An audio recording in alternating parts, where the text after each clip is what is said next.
Florida is one of those schools that I think is about to go Portal Combat mode on this whole deal. Because when you look at what they're made of right now and the situation in Florida right now, like it is all about, it is all about maximizing the now. There is no next year for Florida. It is all about this season. I say this season in the respects of 2025, not 2026. So what's the plan for Florida going forward here in the transfer portal? We'll unpack that right now. Make sure you're subscribed if you haven't already. College football, nothing but college football. From Gainesville, Florida, to Los Angeles, California, to Eugene, Oregon, to Lincoln, Nebraska, we're talking about all of it. Make sure you're dialed in. We appreciate you for being subscribed. So, like I said, you got DJ Lagway, man. Period. Full stop. And that is enough for you to, I believe, spend a check to go after anybody and everybody who can help you in 2025 out there in Gainesville, Florida. And the reason why I say that is, like, do you know how many schools, how many head coaches would give their left arm and their kicker to have a caliber of quarterback that DJ Lagway is? So that is the biggest puzzle piece to that is the hardest piece to get right, is the quarterback. And you got one in DJ Lagway. And it's not a situation where you're trying to squint and see what he could be. He's showing you what he is, and he's not even fully healthy. The way you finished the year with wins over LSU and Ole Miss, like that's the real deal of DJ Lagway. That is tangible. That is something you can wrap your arms around and say, okay, this is the direction going forward. So I think that was massive for Florida on a number of levels. One, to just get confirmation of what they already knew they had in-house in a 4-quarter game. That's massive. But also to have a marketable moment to say to recruits in the transfer portal, hey, listen, this is where we're going. This is who's leading us there. And DJ Lagway, do you want to come be a part of it? If you're a receiver, come catch passes from this dude. That's where I want to start. If I am Florida, I look at this portal crop of wide receivers. There's a lot of them now. A lot of big-time guys.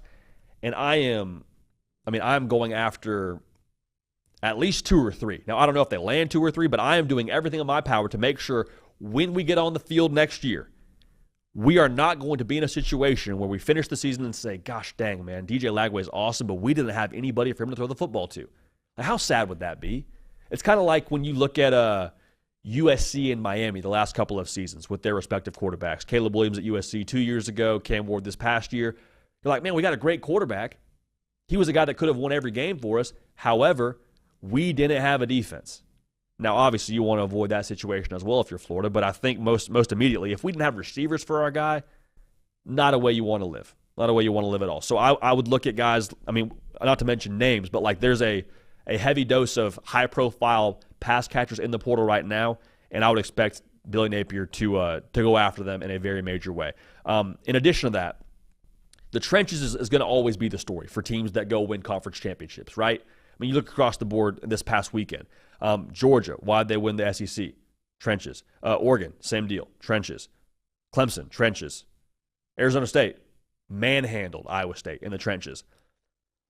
Building the offensive and defensive line, especially via the portal, like whenever someone says, hey, do we have enough players there? Do we have enough depth there? The answer is always no. Building the trenches is like lifting legs. You can always do more, and it's always going to benefit you. It's always going to be functional for you, for your roster. So I think when you look at them going forward now, you want to protect DJ Lagway, first and foremost. But in addition to that, man, you want to have a multidimensional offense. Like, you got some dudes in the backfield now in Jaden Baugh that you can hand the rock to and feel real good about what he's going to do when he gets it. Put some dudes in front of him that are going to equip him to move the football going forward. On the flip side, like defensively, especially in the SEC, that's the price of admission. Got to have dudes up front in the trenches to make it go.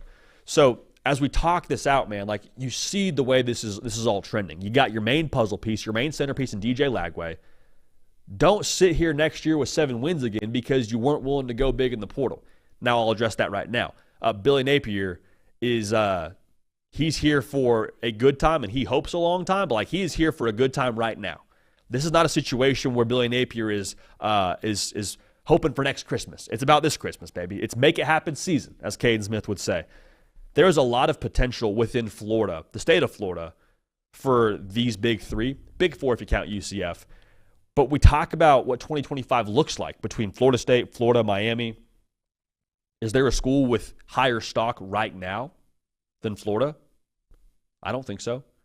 And that's not to say anything less of what Miami has done this year. Because Miami, obviously, the best record in the state, won 10 football games, Cam Ward's going to be a Heisman Trophy finalist. Like, it's all phenomenal. However, Cam Ward's playing for one of the 32 NFL teams next year. We'll see what happens with the rest of Miami's roster.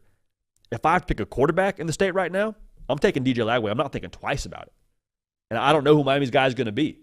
Looks like Florida State's going to have Thomas Castellanos. Not a bad pickup, but I don't think it's DJ Lagway. So I say all that to get to this point of, like, if you can be the school in the state of Florida, you are surrounded by so much high school talent to where this thing has a chance to take off in a hurry.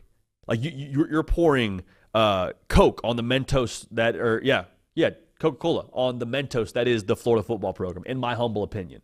Because if you go and win 9-10 games next year, make the college football playoff, you're the school in the state from the SEC.